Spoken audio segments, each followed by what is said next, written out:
Family disappeared after charter flight in 1978. 9 years later, their plane was found in a swamp hook. Imagine a peaceful summer day, a family boarding a small plane for a scenic flight, and then silence. No distress calls, no trace, just a void that swallows them whole. For nearly a decade, a town held its breath, haunted by whispered theories and a gaping unanswered question. Where did the Ramseys go? Then 9 years later, a chance discovery in the deepest, darkest heart of the Florida Everglades cracked open a cold case that would reveal a truth far more terrifying than anyone could have ever imagined. Get ready, because this is a story that will make you question everything you thought you knew about disappearances. Before we dive into the chilling details of this extraordinary case, do me a favor, hit that like button if you're ready for a gripping mystery, and subscribe to the channel, turning on notifications so you don't miss another mind-bending true story like this one. Now, let's get into it. Introduction. In the sweltering summer of 1978, the Ramsey family of Cypress Bend, Florida, seemed to embody the quintessential American dream. John, a hardworking 41-year-old, owned the local hardware store on Main Street, a pillar of the community. His wife, Linda, 38, was the beloved PTA treasurer and a dedicated school volunteer. Their daughter, April, a bright 14-year-old rising freshman, was a talented clarinet player, while their 10-year-old son, Bobby, a spirited little leaguer, idolized his father. They were reliable, upstanding, and deeply rooted in their small town. On July 17, 1978, the Ramseys embarked on what should have been a joyful short vacation, a sightseeing flight over the enchanting wetlands of southern Florida. They arrived at Cypress Air Charter just after sunrise, carrying a single green duffel bag and a bright red picnic cooler. Their pilot was Pete Carson, a local veteran who filed a flight plan for Everglades City and welcomed them aboard his aging Cessna 210. A few neighbors waved goodbye as the small plane soared into the clear blue skies, a seemingly innocuous departure that would etch itself into the town's collective memory, the last time the Ramseys were ever seen alive. By noon, the plane never reached its destination. Radar contact was abruptly lost approximately 10 miles west of Cypress Bend, swallowed by the dense, swampy heart of the Everglades. The Vanishing Act, 9 years of haunting silence. The immediate aftermath was a blur of frantic activity and escalating dread. Search efforts began without delay. Dozens of brave volunteers, joined by local law enforcement, combed the unforgiving marshes and cypress groves for days. They battled snakes and swarms of biting flies, their hope dwindling with every fruitless step. But they found nothing. No oil slick, no scattered debris, not even a single scrap of luggage. Aerial searches, deploying helicopters and fixed-wing aircraft, were ultimately called off after 2 agonizing weeks. With each passing month, the initial urgency gave way to a creeping despair. Hope for the Ramseys' return faded like the Everglades mist. Pete Carson's family adamantly insisted he would never have veered off course, a meticulous pilot to a fault. Yet authorities, grasping at straws, began to suspect pilot error, or even worse, foul play. The town of Cypress Bend, accustomed to its quiet rhythms, suddenly buzzed with hushed whispers and wild theories. Was it insurance fraud? Secret debts? Even whispers of mob ties surfaced, but none of these desperate conjectures ever truly stuck. The Ramsey home stood as a silent, eerie monument to their sudden absence.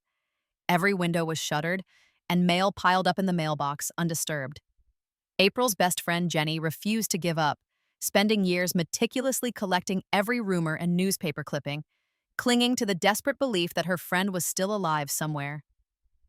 Bobby's baseball team retired his jersey, painting his name on the dugout wall as a permanent tribute.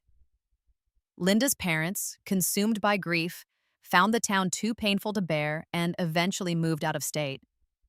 For nearly a decade, the Ramsey disappearance hung over Cypress Bend like a perpetual storm cloud, a raw, unhealed wound that continued to fester, reminding everyone of the fragility of life and the terrifying grip of the unknown. A hunter's horrifying discovery. Then in the late summer of 1987, 9 years after the Ramsey family vanished into thin air, a pivotal moment arrived. A hunter named Luis Ortega, driven by the thrill of the chase, trekked deep into a forbidden, rarely traversed patch of swamp, specifically in search of wild hogs. The dense foliage and treacherous terrain made for slow, arduous progress. Suddenly, by pure accident, Luis' boot caught on something hard buried deep in the thick mud. Curiosity overriding caution, He scraped aside vines and muck, revealing a sight that sent a jolt of ice through his veins: the rusted, battered tail of a small airplane. Its registration numbers were just barely visible, obscured by years of grime and corrosion. His heart hammering in his chest, Luis hacked through the tangled brush and thorny undergrowth until he fully uncovered a sun-bleached Cessna door and the moss-covered edge of a wing. Peering into the shattered fuselage, a surreal scene unfolded before him. A green duffel bag and a red picnic cooler sat inside, appearing almost untouched by the ravages of time, as if waiting for their owners to return. The news ripped through Cypress Bend like a hurricane. Sheriff Helen Swope, a no-nonsense woman with a reputation for tenacity, immediately ordered the site secured and called in state police, recognizing the profound significance of this discovery. Reporters, sensing a monumental story, descended upon the quiet town, cameras flashing, microphones thrust forward. Neighbors gathered on their porches, their faces a mixture of shock and morbid fascination, as old wounds, long dormant, were brutally torn open. The Ramseys' surviving relatives were immediately notified, their fragile peace shattered by this sudden, jarring development. An evidence team was dispatched to the swamp, battling relentless snakes and clouds of mosquitoes as they meticulously photographed every angle of the wreck, documenting every detail. But the most chilling detail wasn't the remarkably preserved state of the plane. It was what was conspicuously missing. There were no human remains inside. The seats were torn, the floorboards caked with layers of mud, but there wasn't a single sign of the Ramseys or pilot Pete Carson. It was as if they had simply vanished from the plane mid-flight, leaving behind only their silent metal shell. Then, a crucial piece of the puzzle emerged. On the back seat, the green duffel bag was zipped shut. When a deputy carefully opened it, a single waterlogged item fell into the mud, a torn page from April Ramsey's diary. It was dated the very day they vanished, and the words scrawled in a child's uncertain hand sent a shiver down the spine of every officer present. "He's not who he says he is if something happens to us." Ending in a jagged, unfinished line, a chilling premonition of the terror that was about to unfold. As the search widened, expanding beyond the immediate vicinity of the wreckage, and the missing persons investigation was dramatically reopened, the town of Cypress Bend braced itself. For the first time in 9 years, hope and fear pulsed through the community in equal measure. The discovery of the plane offered a tantalizing glimpse of answers, but April's cryptic final words only brought 100 new, unsettling questions. Part 2. The eerie silence of the wreckage. The discovery of the Cessna, buried deep in the Everglades, ignited a desperate hope that had smoldered for 9 long years. But this hope was immediately tempered by a chilling reality. The plane, though remarkably intact, was utterly devoid of human remains. The seats were buckled, the instruments smashed, and the cabin caked with years of swamp mud and vegetation. But there was no trace of John, Linda, April, Bobby, or pilot Pete Carson. It was as if the 5 souls had simply evaporated, leaving behind only the cold, metallic shell of their last known location. This absence, more than any presence, screamed of a deliberate, terrifying act. Sheriff Helen Swope, a woman whose calm demeanor belied a steel-trap mind, took personal command of the reopened investigation. Having been a junior deputy when the Ramseys first vanished, the case had always haunted her. Now, with tangible evidence, she felt a burning drive to uncover the truth, no matter how grim. The swamp became her office as forensic teams meticulously sifted through every piece of debris, every speck of mud. The Cessna was carefully dismantled and transported to a secure hangar where it would undergo an even more rigorous examination. This was no ordinary crash site. It was a crime scene of the most perplexing kind. The immediate theories were horrifying. Had the Ramseys and Carson been ejected mid-flight? Had they survived the crash only to succumb to the unforgiving swamp? Or had something far more sinister occurred before impact? Each possibility was more terrifying than the last, and none fully explained the absolute absence of bodies. Meanwhile, April Ramsey's waterlogged diary page, recovered from the duffel bag, became the investigation's most precious clue. It was carefully dried, painstakingly preserved, and its cryptic message, "He's not who he says he is if something happens to us," haunted Sheriff Swope.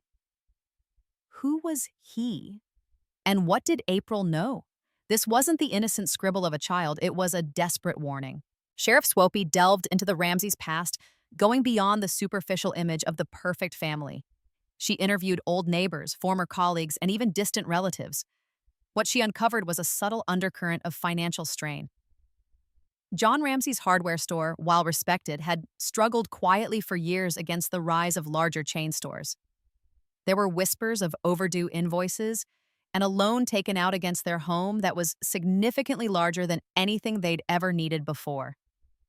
Linda, ever the optimist, had shielded John from much of the daily stress, but even she had shown signs of strain in the months leading up to their disappearance.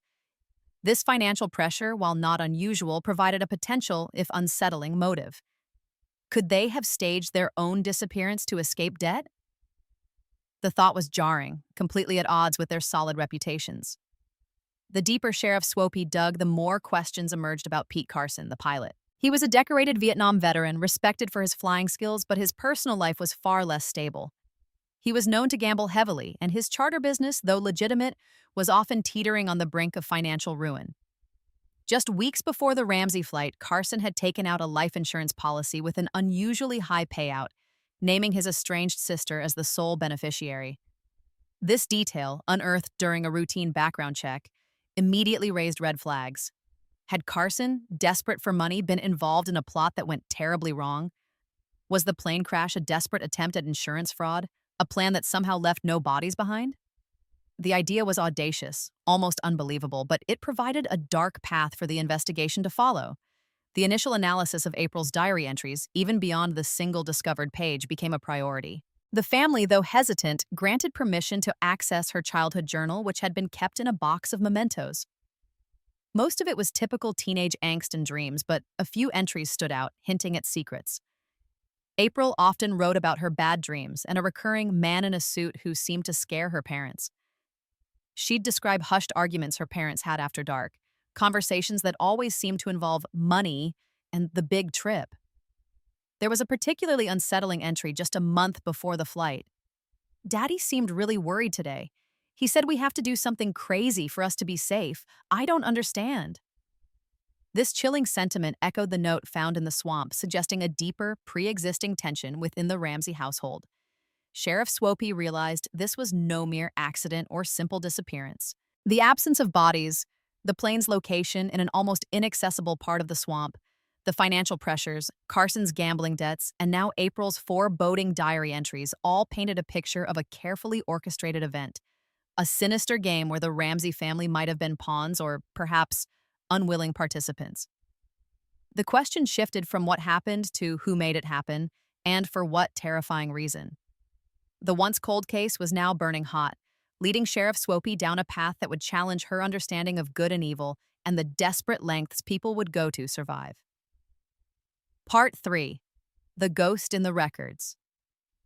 The absence of bodies at the crash site transformed the Ramsey case from a tragic accident into a full-blown criminal investigation. Sheriff Helen Swope, driven by a growing sense of unease, escalated her efforts, pulling in resources from the state and even federal agencies. The meticulous examination of the Cessna wreckage continued, piece by agonizing piece, yielding nothing that explained the missing passengers. The torn page from April's diary, with its chilling warning, remained the most perplexing clue, a fragile whisper from the past that held the key to a truth yet unseen.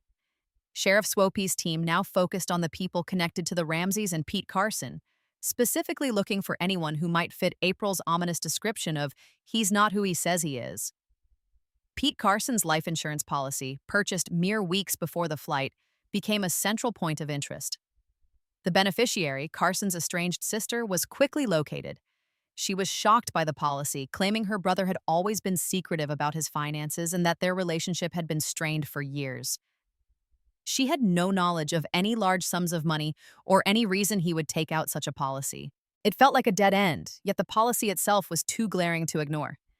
As the investigation broadened, a name began to surface in the periphery of both John Ramsey's and Pete Carson's lives: Victor Diaz. Diaz was a shadowy figure, known in certain circles as a fixer, a man who could get things done, no questions asked. His name appeared in the old financial records of Carson's struggling charter business, a series of unexplained cash payments disguised as consulting fees.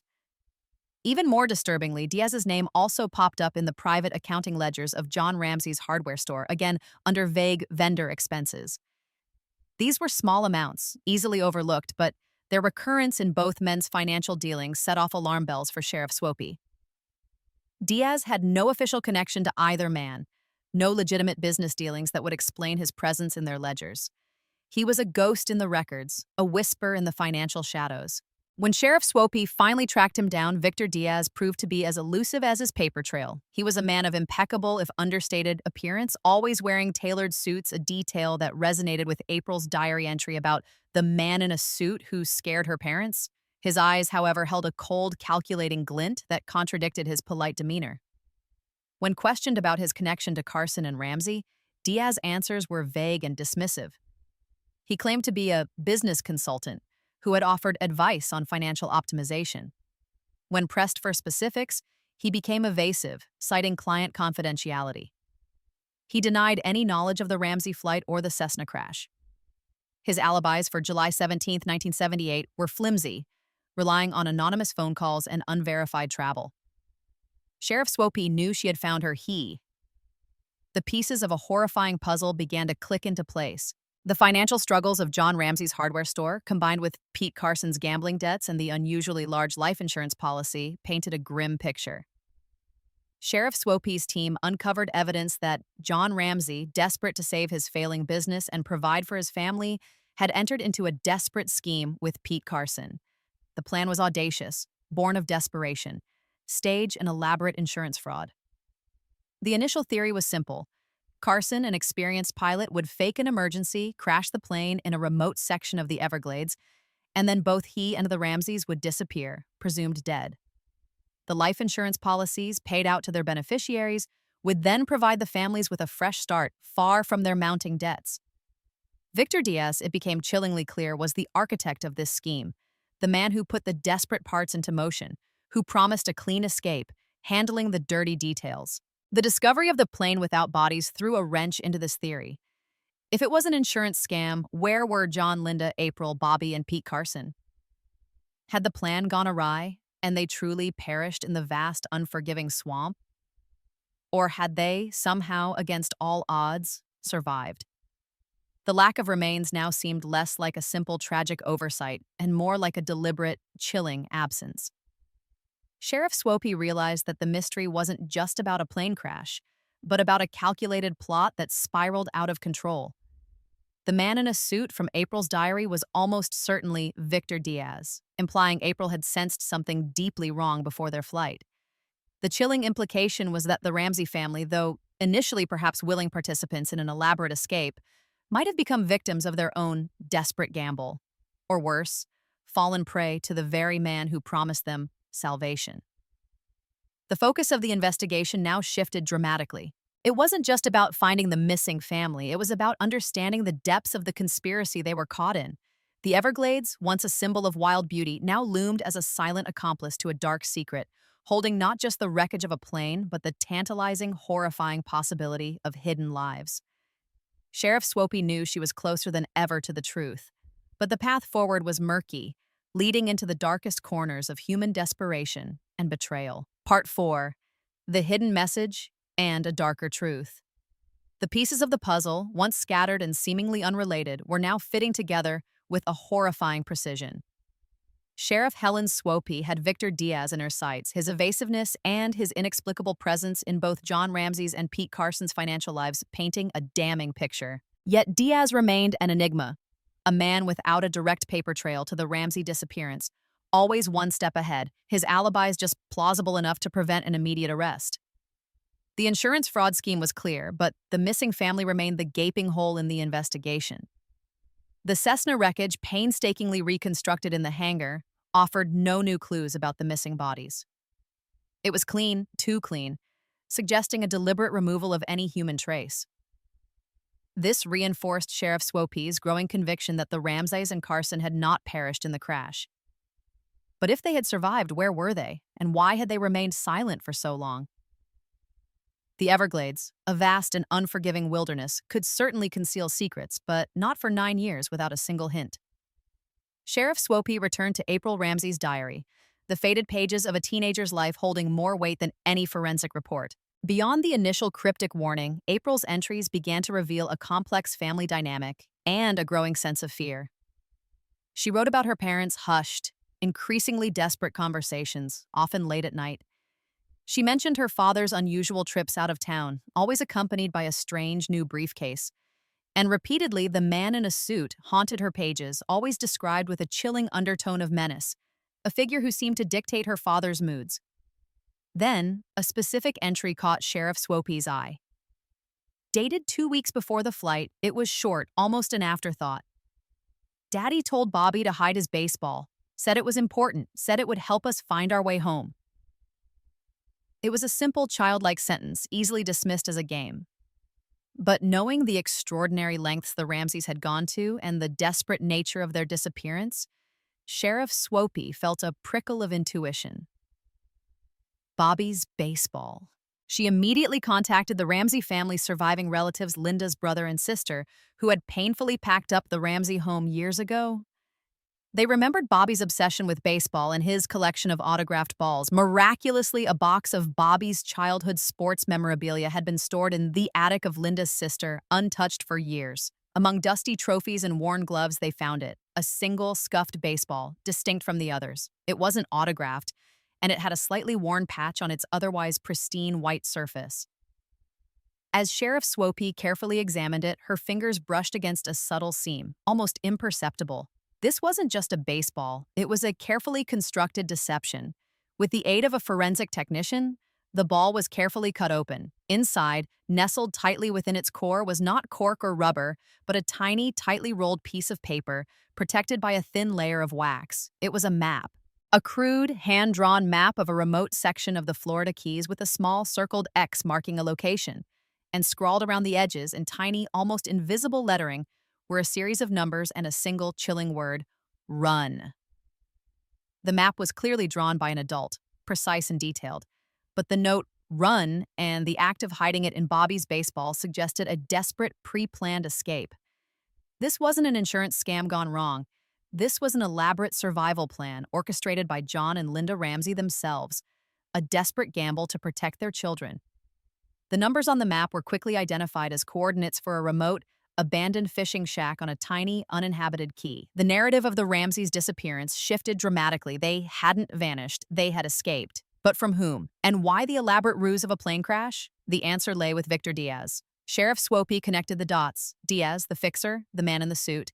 He wasn't just facilitating an insurance scam, he was exploiting John Ramsey's desperation.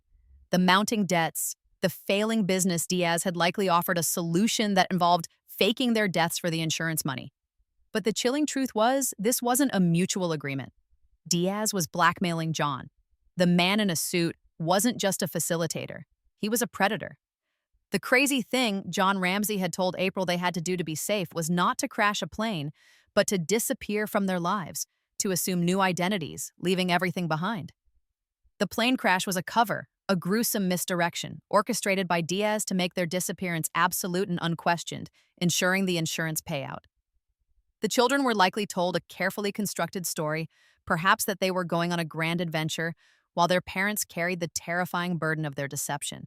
The investigation roared back to life, now with a clear target and a renewed purpose: find the Ramsey family, not as victims of a crash, but as potential survivors living under duress, forced into hiding by Victor Diaz. The coordinates on Bobby's baseball became the new focal point, leading Sheriff Swope and a specialized team on a perilous journey into the isolated heart of the Florida Keys, hoping to uncover not just answers, but lives. The stage was set for a dramatic confrontation, years in the making, that would finally reveal the full, horrifying scope of Victor Diaz's control and the incredible resilience of a family fighting to survive. Part 5, Reborn from the Swamp. The revelation from Bobby's baseball, a crude map leading to a remote, abandoned fishing shack in the Florida Keys, ignited a new, desperate urgency in Sheriff Helen Swope. This wasn't just a cold case.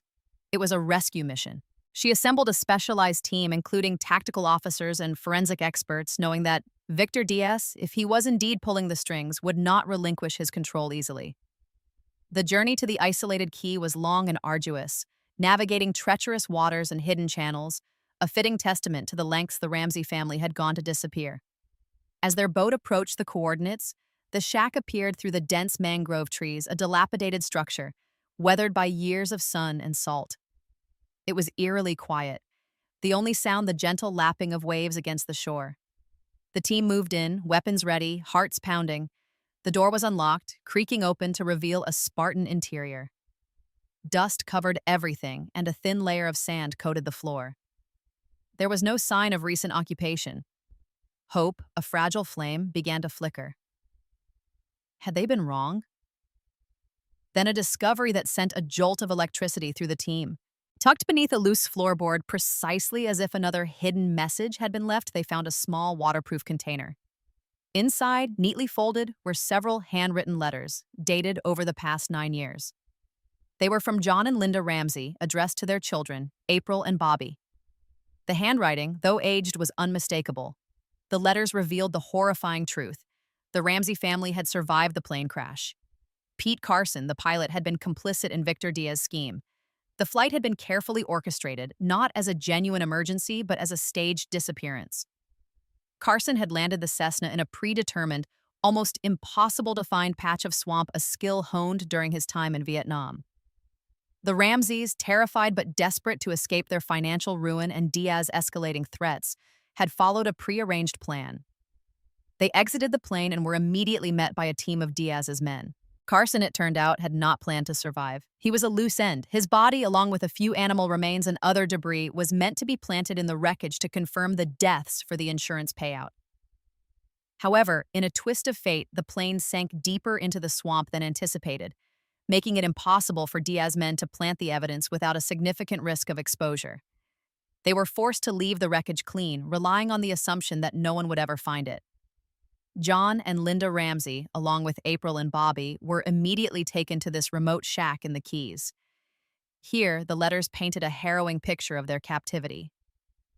Victor Diaz had initially promised them a new life, a fresh start with the insurance money once it cleared. But the truth was far more sinister.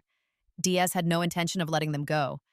He revealed his true motive. He was blackmailing John Ramsey. Years prior, John had unknowingly engaged in some minor, borderline illegal financial dealings orchestrated by Diaz, desperate to keep his store afloat. Diaz had meticulously documented these, turning them into a powerful lever of control. The staged disappearance wasn't just for insurance. It was to ensure the Ramseys were permanently off the grid, under Diaz's thumb, to be used for future, more dangerous schemes. The letters detailed their escape from the shack 2 years after their disappearance in 1980. John, a resourceful man, had managed to disable the communication system Diaz's men used, and, under the cover of a fierce hurricane, they made a daring escape in a small, abandoned boat they found. They traveled under aliases, constantly moving, always looking over their shoulders, living in fear of Diaz finding them. They desperately wanted to contact their families, but knew doing so would put everyone in danger. The map in Bobby's baseball was a last resort, a message left behind in case something went wrong during their original captivity, a desperate hope that someone might someday find it and understand. The most recent letter, dated just a month ago, explained their current situation. They were alive, living under new identities in a small, remote town in the Pacific Northwest.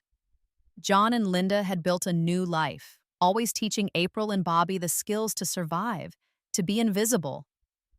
But they longed for home, for their true identities. The discovery of the plane in the news had terrified them, fearing Diaz would now be looking for them again. They had decided to take a calculated risk, to reach out, cautiously, hoping the world had changed enough for them to finally be safe. Sheriff Swope immediately put out an alert based on the information in the letters. Days later, a discreet message arrived from a small police department in Oregon. A family matching the Ramseys' descriptions had recently come forward, cautiously inquiring about a cold case in Florida. The reunion after so many years was emotional, overwhelming, a testament to enduring love and resilience. Victor Diaz was eventually apprehended attempting to flee the country.